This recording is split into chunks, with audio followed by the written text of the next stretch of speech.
You know El Chapo, you know Escobar, you know the stories of empires built on powder and blood, of men who stood atop mountains of cash and defied the world's superpowers.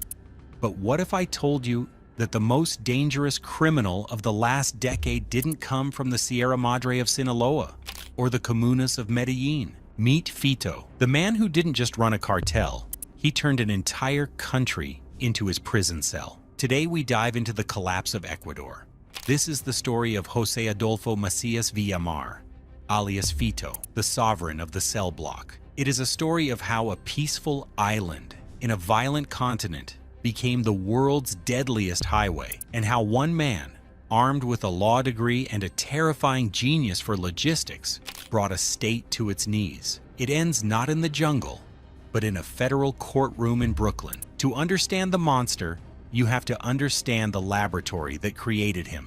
For years, Ecuador was an anomaly, an island of peace in a sea of violence. While Colombia bled from the 50-year war between the FARC, Revolutionary Armed Forces of Colombia, and the state, and Peru battled the Maoist brutality of the Shining Path, Ecuador remained relatively calm. It was a tourist destination, known for the Galapagos Islands, colonial architecture, and chocolate. But that calm was deceptive. It was the calm of an open door. The seeds of the catastrophe were planted 2 decades ago. In the year 2000, facing the worst economic crisis in its history, Ecuador made a decision that would inadvertently seal its fate. It dollarized its economy. To save the country from hyperinflation, where the local sucre was losing value by the hour, the government adopted the US dollar as the official currency. For the average citizen, it brought stability. Prices stopped soaring. Savings were protected. But for the transnational criminal organizations looking south, it was a gift from God. Think about it. The hardest part of the drug trade isn't moving the product, it's moving the money. Laundering billions of dollars in Colombian pesos or Ecuadorian sucres is a logistical nightmare. You lose value in exchange rates.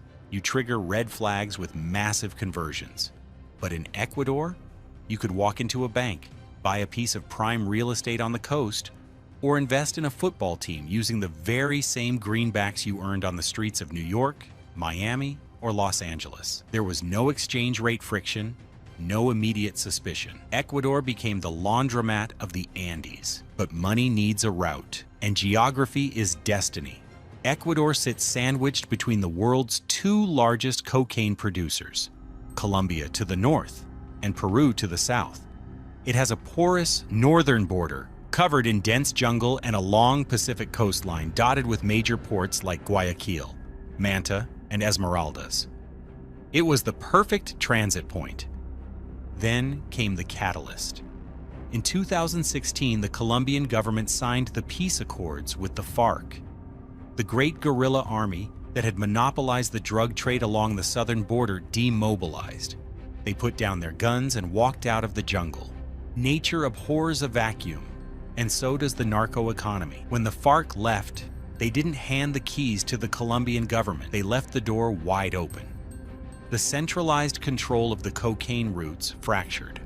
The Mexican cartels, specifically the Sinaloa Cartel and the Jalisco New Generation Cartel, CJNG, saw a golden opportunity to vertically integrate their supply chains. They didn't want to just buy cocaine at the border.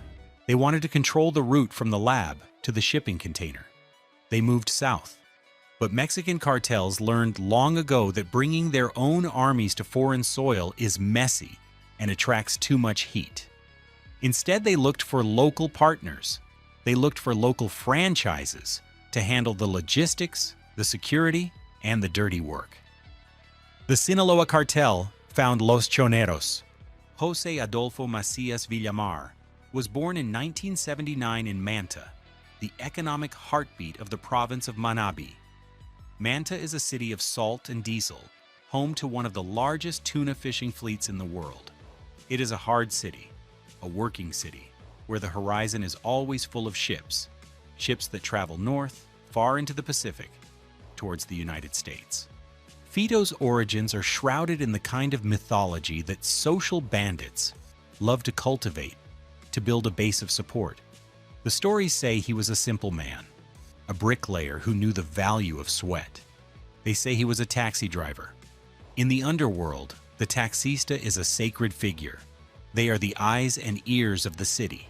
They know the rhythm of the streets. They know who is sleeping with whom, who is paying protection, where the police patrols are, and where the shadows are darkest. Fito learned the streets from behind the wheel. He learned that information is the most valuable commodity. But Fito wanted more than fares. By the early 2000s, he had graduated from petty theft to organized crime. But he wasn't the boss yet. That title belonged to Jorge Luis Zambrano, alias Rasquiña. Rasquiña was the godfather of the Ecuadorian underworld. He was charismatic, ruthless, and visionary.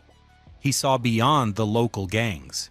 He realized that the real money wasn't in robbing banks or extorting local businesses. It was in logistics. He forged the alliance with the Sinaloa Cartel, turning Los Choneros from a band of hitmen into a transnational logistics firm.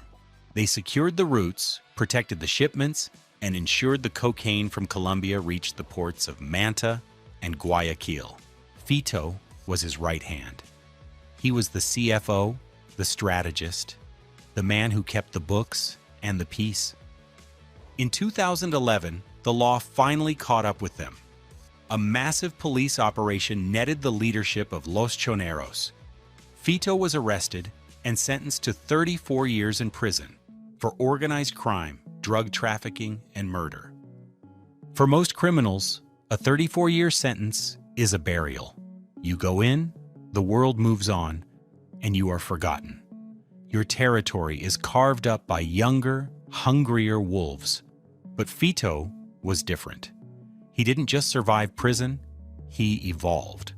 While locked up, he didn't just lift weights and sharpen shanks, he studied.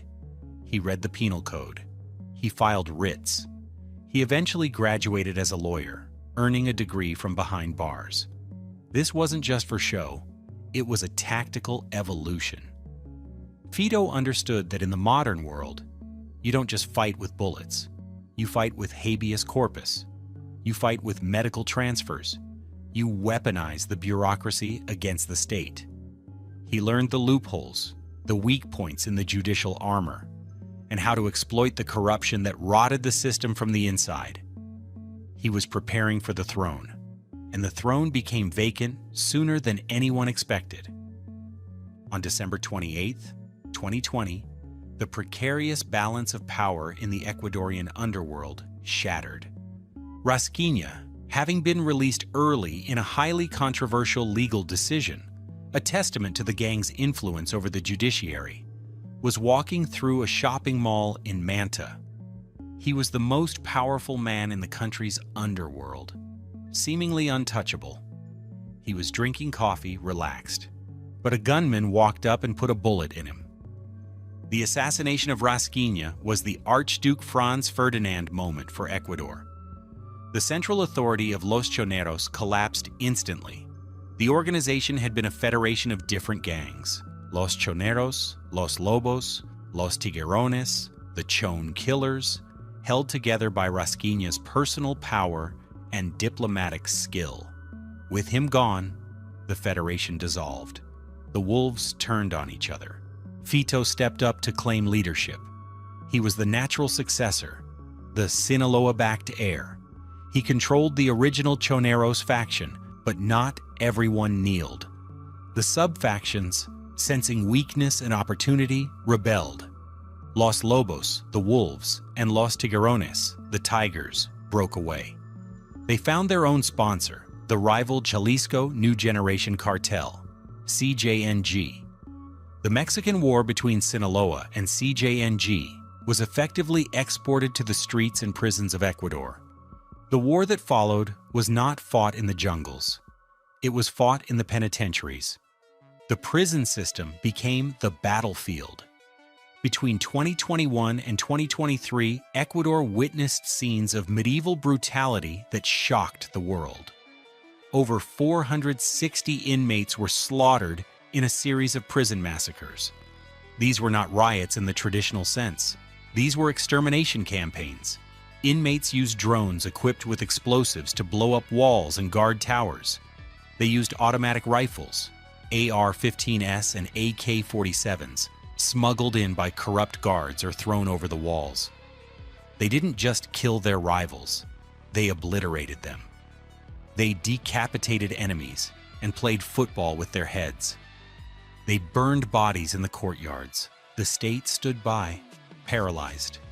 The police would wait outside the walls, listening to the gunfire and screams, terrified to enter. When they finally did regain control, days later, they would find piles of bodies and a prison that looked like a war zone. They would confiscate the weapons, leave, and the gangs would rearm the next day. Amidst this carnage, Fito consolidated his power. He retreated to his stronghold, the regional prison of Guayaquil. To say Fito was imprisoned is a fundamental misunderstanding of the word. Fito didn't live in a cell. He lived in a fortress. The Centro de Rehabilitación Social Guayas No. 4, known as La Regional, became the de facto headquarters of Los Choneros. While the government claimed to run the facility, inside the walls, Fito was the law. Investigations later revealed the sheer absurdity of his dominion. Fito had physically merged 4 cells into a private luxury apartment. Picture this. You are in a maximum security prison in a developing nation. The common wards are overcrowded, filthy, and dangerous. But inside Fito's suite, the floors are tiled with imported ceramic. There is a queen-sized bed with high thread count linens. There is a private bathroom with hot water, a luxury unheard of for other inmates. An industrial split-unit air conditioner hums in the window, fighting the oppressive Guayaquil heat. There was a refrigerator stocked with liquor, imported meats, and fresh produce. A large flat-screen TV was mounted on the wall, connected to high-speed fiber optic internet. He had gaming consoles. He had a personal collection of hats and designer clothes, but it wasn't just comfort. It was a bizarre projection of feudal power. Fito loved gallos de pelea, fighting roosters. So he built a coop inside the prison. He bred prize-winning birds, bet on them, and held tournaments in the prison yard. Other inmates would gather to watch, betting money, cigarettes, or drugs. He had a personal gym with professional equipment. He had access to women. Conjugal visits were not regulated by the guards, but by Fito's schedule. The guards? They weren't his jailers. They were his private security detail. They screened his visitors. They carried his messages. The warden? He was essentially the hotel manager, ensuring the king's stay was comfortable. Fito held parties for his daughter's birthday inside the prison walls. He hired professional bands to play. He set off elaborate fireworks displays that lit up the night sky over Guayaquil. These weren't hidden celebrations. They were visible to the millions of law-abiding citizens driving on the highway nearby. "Look at me," the fireworks said. "I am the king. The state cannot touch me." The height of this surreal impunity came in September 2023. Fito released a music video titled El Corrido del León. The height of this surreal impunity came in September 2023. Fito released a music video titled El Corrido del León, The Ballad of the Lion. The video was professionally produced. It featured high-quality audio mixing, drone shots soaring over the prison walls, and a mariachi band performing inside the facility. The song, sung partly by his daughter Queen Michelle, was a propaganda masterpiece. It painted him not as a killer or a drug lord, but as a man of honor, a gentleman, a victim of circumstance who just wanted to protect his family. "Thinking of you, Father, / I want you to know that I love you, / that you are my life, / and that I will never leave you." In the video, Fito appears in a sombrero reading a book, a subtle nod to his status as a lawyer, and embracing other inmates. He was smiling. He looked relaxed. He looked like a man who didn't have a care in the world. He was mocking the state. He was showing the world that the Ecuadorian government stopped at the prison gates. Inside, the law was Fito. By late 2023, however, the wind was changing. A new president, Daniel Noboa, had come to power. Young, wealthy, and eager to prove his security credentials to a terrified populace, Noboa announced the Phoenix Plan. He promised to militarize the ports. He promised to build supermax prisons on ships to isolate the capos from their networks. He promised to take back control.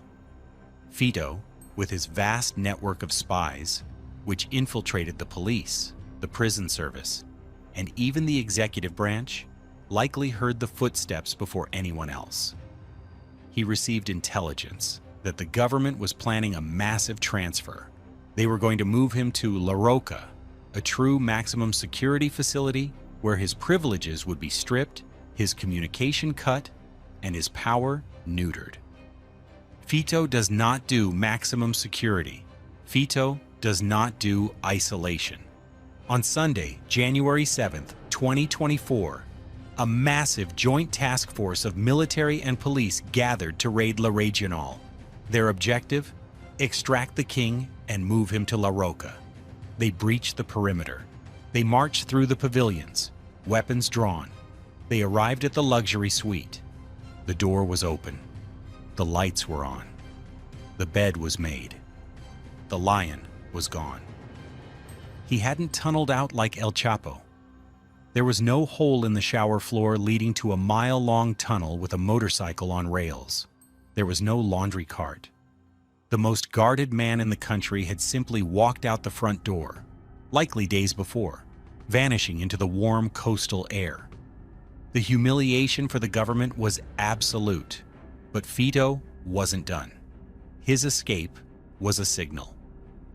2 days later, on January 9th, 2024, hell broke loose. Fearing a crackdown following the escape, or perhaps following pre-arranged orders from Fito to create chaos and cover his tracks, the gangs launched a coordinated offensive against the state. Riots erupted in 7 prisons simultaneously. Guards were taken hostage. Harrowing videos circulated on social media, showing terrified officers with knives held to their throats, reading demands from the gangs. "Mr. President, please stop," they begged. In some videos, guards were executed.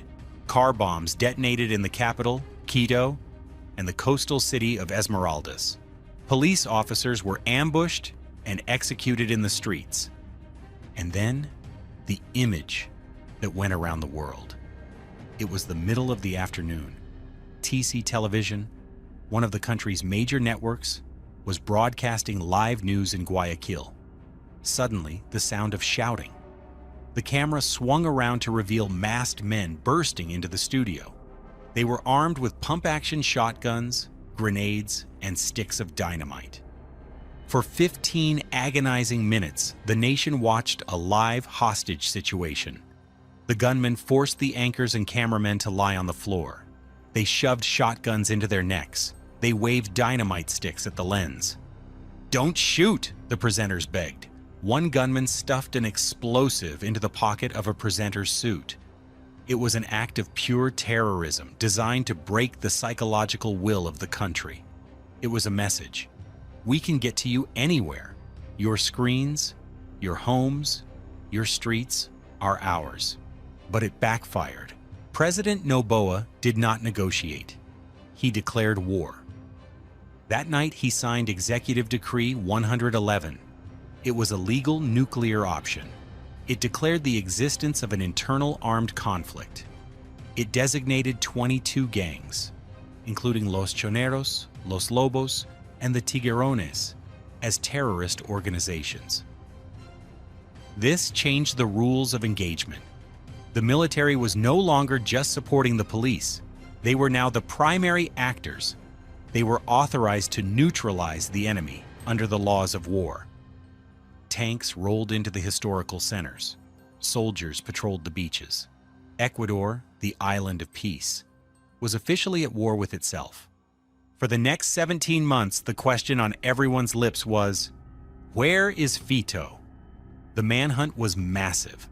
Intelligence agencies from Colombia, Peru, and the United States, DEA and FBI, joined the search. Interpol issued a red notice. The bounty on his head was astronomical. Theories multiplied like a virus. Some said he was in Colombia, protected by the dissidents of the FARC who still controlled the cocaine production labs. It made sense. Go to the source. Others whispered that he was in Mexico, living in a villa in Sinaloa, protected by the sons of El Chapo, Los Chapitos. After all, he was their most valuable partner in the South. There were rumors he had undergone radical plastic surgery, face reconstruction, fingerprint removal, and was living as a businessman in Europe or Brazil. Some even claimed he was dead, killed by his own men to prevent him from talking, buried in an unmarked grave in the desert. But Fito was smarter than that. He knew that a fish dies when it leaves the water. His power didn't come from money alone. It came from his network, his people, his territory. He hadn't fled to the mountains of Antioquia or the deserts of Sonora. He had gone home. He returned to the province of Manabí, to the coast. He moved in the shadows of the very cities he used to rule. He relied on the loyalty of the people who saw him as a Robin Hood figure, a man who paved roads and paid for medicines when the government didn't, and the fear of those who knew the price of betrayal. For nearly a year and a half, he lived a ghostly existence. He moved between safe houses. He never stayed in the same place for more than a few nights. He communicated only through a trusted circle of couriers, avoiding cell phones that could be triangulated. He was protected by a ring of silence that no amount of reward money could break. But in the world of modern surveillance, silence is not enough. You can hide from the police, but you cannot hide from data. By June 2025, the block of security, the elite joint command of the Ecuadorian military and police, began to close in. They intercepted communications from his lower-level associates. They tracked the movement of supplies. They noticed patterns in the delivery of certain luxury goods, specific medicines, specific foods, to a nondescript residence in the heart of Manta. The intelligence was solid. The lion was in the cage of his own making. On the night of June 25, 2025, the operation launched. It wasn't a sprawling battle. It was a surgical strike. Elite special forces, likely advised by U.S. intelligence, surrounded a high-walled luxury home in an affluent neighborhood of Manta. It looked like any other upper-class residence: marble walls, an indoor pool, high-security gates. When they breached the door, the house seemed empty, but the blueprints and thermal imaging told a different story. They found an anomaly in the laundry room floor. Soldiers brought in heavy drills. They began to bore through the reinforced concrete. The sound was deafening, echoing through the quiet neighborhood. Down below, in a sophisticated underground bunker equipped with ventilation, food supplies, and communication equipment, Fito listened to the drilling. He knew the game was over. He had two choices: die in a shootout in a hole in the ground, taking a few soldiers with him but ultimately ending up as a corpse on the news, or gamble on the legal system one last time. He chose life. When the soldiers broke through, there was no last stand. There was no "say hello to my little friend" moment. The images released to the press showed a man defeated. He was shirtless, his beard overgrown and graying, his hair messy. He looked older, smaller. He was lying face down on the floor, hands zip-tied behind his back, a soldier's boot inches from his face. When asked for his name, he whispered it: José Adolfo Macías Villamar. The myth of invincibility evaporated instantly. The sovereign of the cell block was just a fugitive hiding in a basement. In the old Ecuador, Fito might have been returned to La Regional. He might have bought his way back into a luxury suite. He might have started running the show again.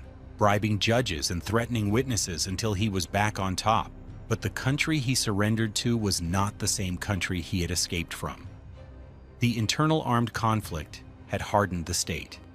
And crucially, in April 2024, the Ecuadorian people had voted in a referendum to allow the extradition of nationals for organized crime. Fito was the test case. On July 20th, 2025, less than a month after his capture, a convoy of armored vehicles raced to the Guayaquil airport. The highway was shut down. Helicopters circled overhead. Fito, shackled and wearing a bright orange prison jumpsuit, was led up the stairs of a DEA aircraft. He took one last look at the Ecuadorian sky before disappearing into the fuselage. He was flown to New York. He appeared before the U.S. District Court for the Eastern District of New York in Brooklyn. This is hallowed ground for the war on drugs. This is the same court that convicted Joaquin El Chapo Guzman. It is the same court that convicted Genaro Garcia Luna, Mexico's former security chief. It is the graveyard of drug lords. The indictment was heavy: continuing criminal enterprise, international conspiracy to distribute cocaine, weapons trafficking, money laundering. On July 21st, 2025, he stood before a judge and pleaded not guilty. But the reality was stark. The evidence against him, collected over a decade by the DEA, involving wiretaps, cooperating witnesses, and financial records, was overwhelming. He was facing a mandatory minimum of 20 years and likely life imprisonment. There would be no fighting roosters in Brooklyn. There would be no mariachi bands. There would be no parties. Just 23 hours a day in a concrete box at the Metropolitan Detention Center, thousands of miles from the warm breeze of Manta. No lawyers could bribe these judges. No guards would be his servants. The sovereign of the cell block had become just another inmate number in the Federal Bureau of Prisons. The extradition of Fito closes the chapter on his personal reign, but it does not end the story. The capture of a kingpin is a tactical victory, but often a strategic failure. This is the Hydra effect. When you cut off the head, 3 more grow in its place. With Fito gone, the underworld is fracturing again. His loyalists, the factions known as the Fatales and Aguilas, are leaderless. They are scrambling to hold on to their territory. Their rivals, Los Lobos, are circling. Los Lobos are currently the largest and most aggressive gang in the country, with close ties to the CJNG. They see Fito's removal not as a victory for the state, but as a vacancy sign. They are ready to consume what is left of the Choneros territory. The violence may not decrease. It may simply become more chaotic. We are likely to see a new wave of bloodshed as mid-level lieutenants fight for succession, and as rival gangs push into Manta and Guayaquil to seize the drug routes. But Fito's true legacy is not the cocaine he moved. It is the destruction of the state he left behind. He showed the world that Ecuador was vulnerable. He demonstrated that with enough money and enough violence, you could co-opt the judiciary, the prison system, and the police.